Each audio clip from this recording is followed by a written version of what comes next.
것으로 신청하여 주시기 바랍니다. 안승남 의원님 질의해 주시기 바랍니다. 네, 고구려의 기상 태극기의 도시 구리월드 디자인시티를 준비하고 있는 구리 출신 도의원 안승남입니다.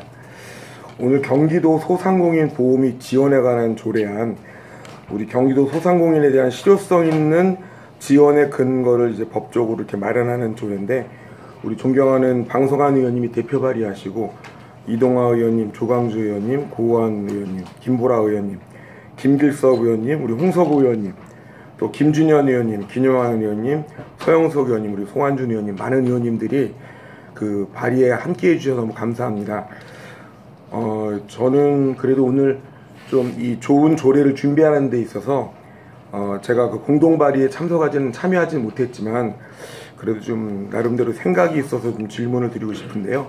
우리 경제실장님께 좀 질문을 드리겠습니다.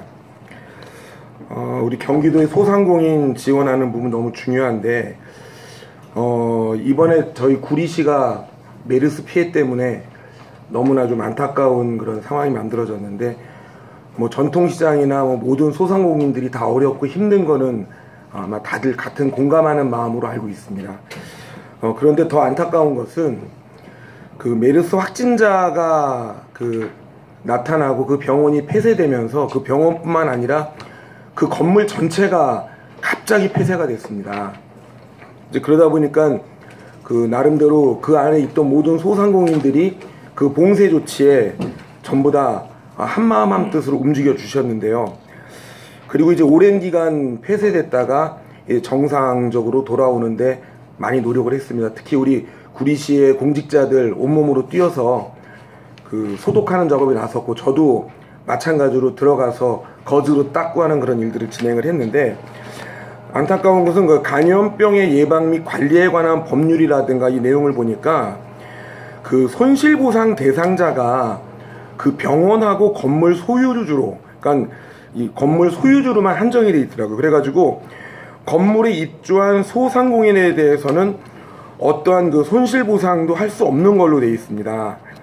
그리고 이게 보상하는 주체도 보면은 보건복지부 장관, 시도지사, 시장군수, 구청장으로 이렇게 나열만 돼 있지, 이런 일에 관련해 가지고 누가 어떻게 보상한다라는 게 구체적으로 법률에는 없습니다.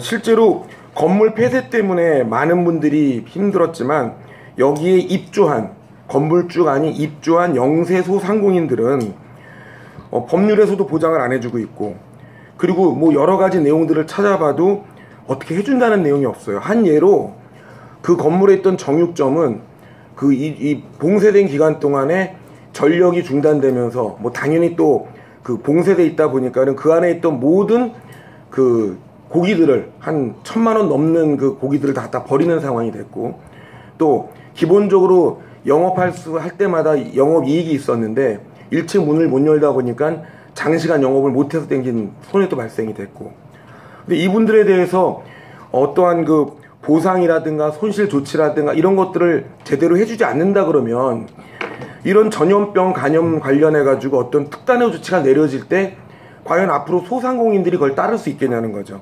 그런데 너무나 놀라운 일은 이번 메르스 감염 때문에 이런 봉쇄 조치라는 게 처음 있었던 겁니다.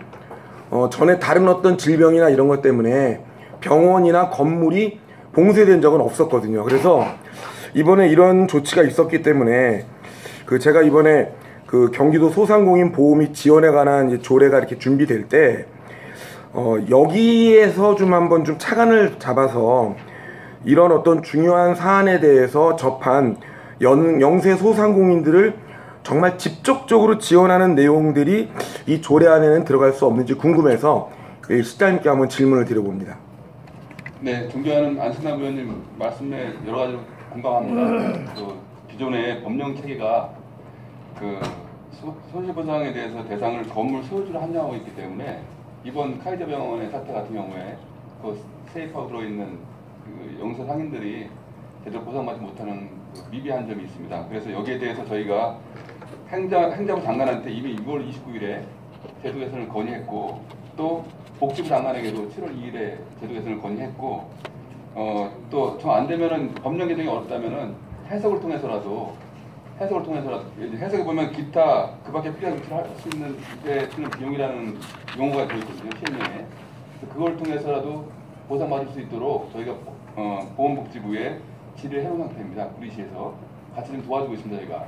근데 이제 저희들도 앞으로 이거에 대해서 계속 노력을 할 겁니다만, 다만 이제 우리가 가지고 있는 소상공인 보호에 관한 조례에다 이 보상에 관한 부분을 넣는 건 또 별도의 문제입니다. 이 부분에 대해서는 보상이라는 것은 상위 법령의 근거가 있어야 가능한 거기 때문에 당장 지금 하기는 어렵고요. 이 문제 좀 더 실질적인 연구가 필요하다고 생각합니다. 예, 그 실장님께서 답변을 해주셨는데요. 그 법률에 보면 기타라는 내용이 있다고 말씀을 하셨죠. 네, 그러면 시행령입니다. 시행령에 기타라는 내용이 있다. 그러면 강경의 예방 및 관리에 관한 법률 시행령 제28조에 보면 예.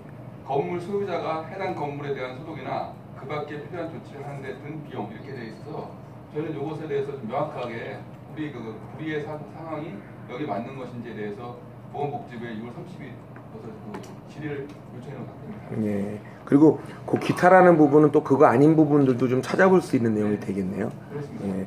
그리고 보통 그런 질의 같은 게 진행이 되면 답변은 어느 정도 시간이 걸립니까? 그거는 뭐 어떻게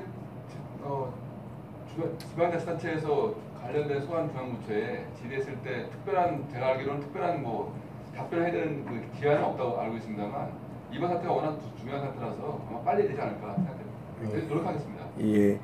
하여튼 지금 그런 부분으로 지금 확인들을 하고 계시다 그러니까, 근데 그 법률에 기타라는 내용도 있고, 그리고 또 그 제 경험에 의하면 중앙부처에서 법으로 만들어 놓지 않은 부분들을 그 지방자치단체에서 조례를 통해서 진행을 시키면서 이 조례가 그 법률에 씨앗이 돼가지고 조례의 실제적인 적용에 따라서 법률이 새롭게 정비되는 사례도 있었거든요.